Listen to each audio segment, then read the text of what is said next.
Well, we continue the story now as the Israelites have gone into exile and they're going to be there for 70 years, and then God is going to restore his people. So we have already looked at Jeremiah and Ezekiel and the prophets that announce that God's judgment was coming. They go into exile. We haven't looked at it, but you could read the book of Lamentations, which is going to describe what took place at this time period. But now we're really moving towards the last time of the Old Testament, the period of temple, which is really the last 100 to 130 years of the Old Testament. So the first thing I want to mention is you want to look at your maps, the Casket empty maps, and we're now moving to the Persian time period, which Daniel had seen several kingdoms. This is the next kingdom with the Persian Empire and with King Cyrus, who is a very well-known Persian king. And you'll see from the map the extent of the Persian Empire. It really is quite remarkable. And what I want you to notice at this time is when God's people go back to Jerusalem, and if you see where Jerusalem is on the map, it's just it's quite a distance in terms of where they're going to. But Jerusalem is simply a small province of Yehud, it's called. It's simply a small province within a vast Persian Empire. The land that they have is much smaller than what they originally had during the days of David and Solomon. So really, this is a day of small things. I want you to also notice on the map we have the place of Babylon. We're also going to be looking at Susa coming up, because this is where Nehemiah is going to be in Susa. So you start to see what we call the diaspora, the spreading abroad of God's people. And there are going to be then two returns back to Jerusalem, one in 538 BC, the first return, and then the second one in 458 BC, which is when Ezra returns. So those are the two that we're going to be focusing on. And then we'll see the last period is going to be then Nehemiah, because he's going to go back to Jerusalem as well. So as we start this time period, I want you to turn to the last chapter of 2 Chronicles, because I want you just to notice that the story of Kings in 2 Chronicles chapter 36, the end of it is identical to what's in the first few verses of Ezra. And so that's going to be helpful for us to continue this narrative, where if you look at Chronicles 36, verses 22 to 23. 2 Chronicles 36, verses 22 to 23. It says, "Now in the first year of Cyrus, king of Persia, in order to fulfill the word of the Lord by the mouth of Jeremiah, the Lord stirred up the spirit of Cyrus." And he's going to issue a decree allowing them to go back into Jerusalem. The prophet Isaiah in Isaiah 44 and 45 had already spoken about the time that God would raise up Cyrus and he would be the restorer of the temple. And that's exactly what happens, because he's going to let God's people go back into Jerusalem to start rebuilding. And so look at then Ezra chapter 1, verse 1. "In the first year of Cyrus, king of Persia, in order to fulfill the word of the Lord by the mouth of Jeremiah." And so we start to see the same story. And then in chapter 1, we start to see the description of the return in chapters 1 and 2. I want you to be aware of, as you read through and study this final time period, that Ezra doesn't go back in the first return, even though you're reading it in the book of Ezra. He is not part of the first return. His return is recorded in Ezra chapter 7, and you will see this on the timeline that he's part of the second return back into Jerusalem. So we have the first return. I want you to notice that some of the leaders, we have Sheshbazzar, who's governor, but we also are going to focus on two key people, Zerubbabel and Joshua. You will find them both on the timeline under the final section of temple. Zerubbabel is in blue because he is the grandson of King Jehoiachin. And so this is absolutely critical, because God had made promises to King David that one of his sons would be on the throne. And remember, we saw with Zedekiah that his 70 sons were killed. Well, Jehoiachin, what happens to him, it's recorded in the end of Jeremiah and in the end of Kings. What happens to him is he's in Babylon and he has sons when he's in Babylon, and Zerubbabel is his grandson. And so that's why he's in blue. And you're also going to see in Matthew's genealogy, this is the genealogy that's going to be picked up in Matthew's genealogy, chapter 1. So, and you see on the timeline that Zerubbabel, there's an arrow leading toward Messiah. So they go back to Jerusalem.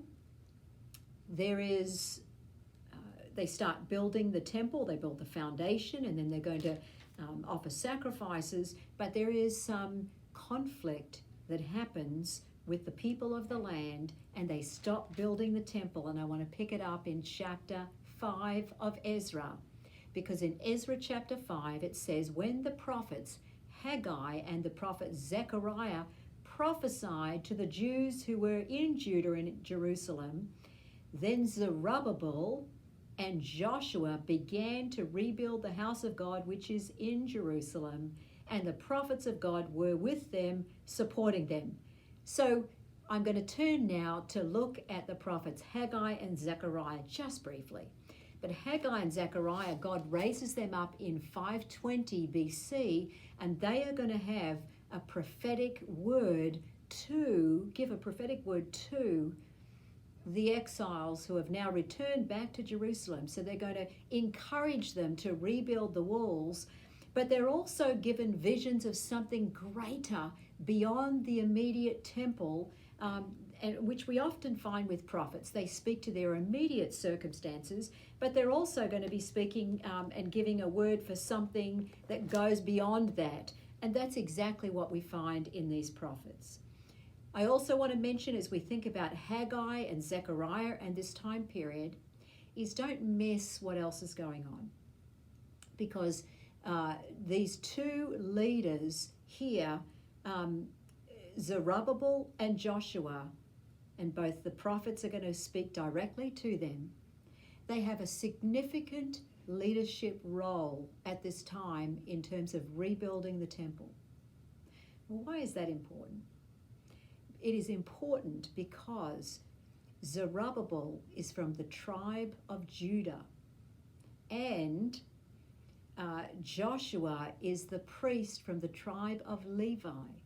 And so what you start to see in this time period is you see these two, Judah and Levi, working together harmoniously. And in fact, Zechariah is going to have a vision because he sees the days when those two offices are going to merge, and it's going to anticipate Jesus, who is the priest king. So there's wonderful, rich theology here at this time.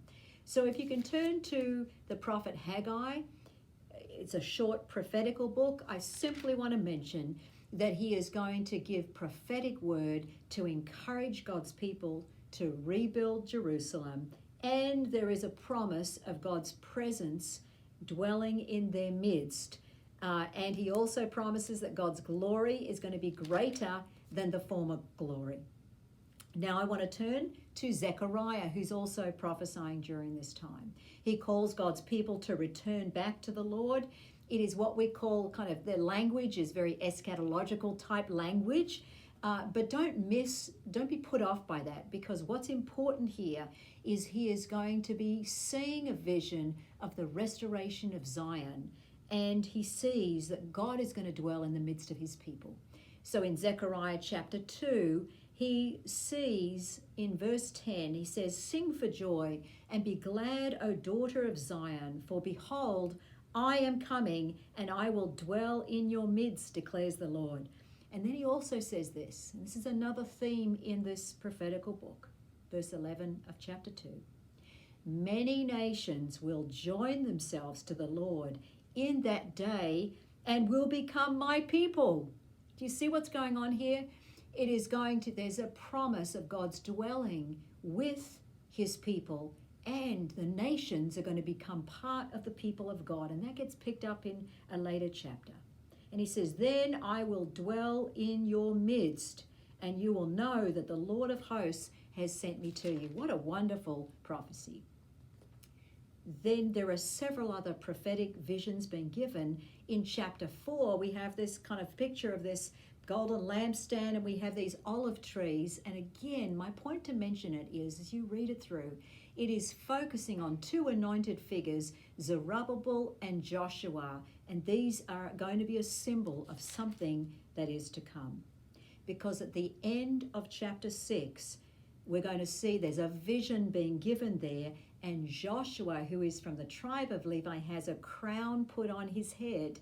And so we find out that these two are going to build the temple, but they're also a prophetic symbol of what is to come, because ultimately Jesus is going to be the priest king. Chapter 8, we have other promises about Jerusalem being restored. And Jerusalem, in verse 13, instead of being a curse to the nations, Jerusalem's going to be a blessing to the nations. And God is going to save the house of Judah and the house of Israel. And then look at what happens at the end of chapter 8. Verse 22, so many peoples and mighty nations will come to seek the Lord of hosts in Jerusalem. So again, there's this vision of the multi-ethnic people of God. And then I'll just finish Zechariah with chapter 9. And remember that there is no king on the throne at this point, because kingship finished in 586. The line of Judah continues. But just listen to what Zechariah prophesies about something in the future. He sees great joy, chapter 9, verse 9. He says, rejoice greatly, O daughter of Zion. Remember, this is a day of small things when the Persian Empire is ruling, and it looks like, what is God doing? Zechariah calls them to remember God's promises of old, and to remember he's in control and he has a plan. And this is where the climax of his plan. 9 verse 9, rejoice, O daughter of Zion. Shout in triumph, O daughter of Jerusalem. Behold, your king is coming to you. He is just and endowed with salvation, humble and mounted on a donkey.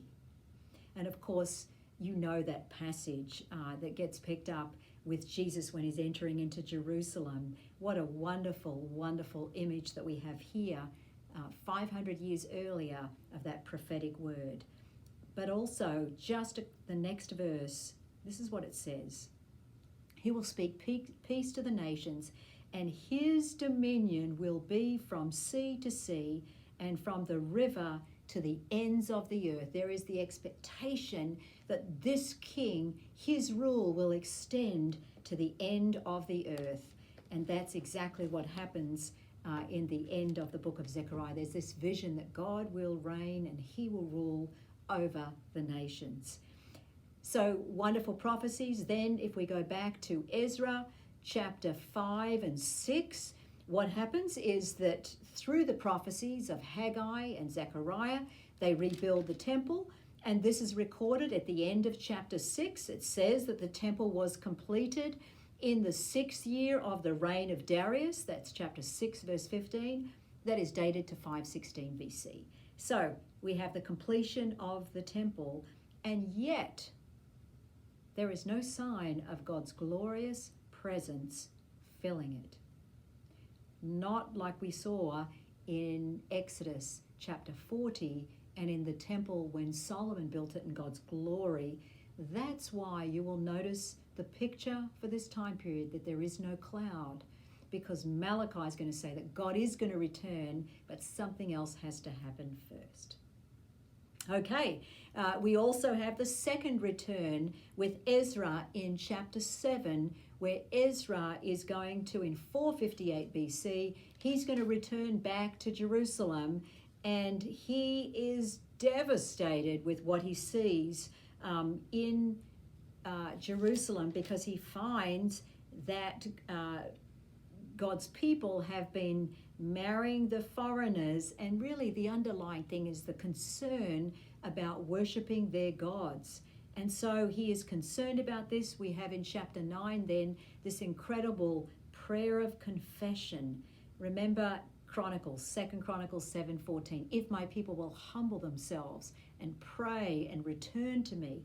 This is one of those moments where God raises up Ezra to bring about repentance among his people, because again, he's going to focus on God's faithfulness with prayer and fasting and confession, and there's going to be a time of returning to the Lord, and people commit themselves to follow the Lord. Well, we're going to pick up Ezra in the next video as well, because Ezra will lead God's people during the time of Nehemiah in a wonderful prayer of repentance, as well as corporate repentance during this time. So encourage you to keep the timeline in front of you. We are just getting now to the last section on the timeline, covering the entire Old Testament, and we're looking forward now to the final stage of what's ahead.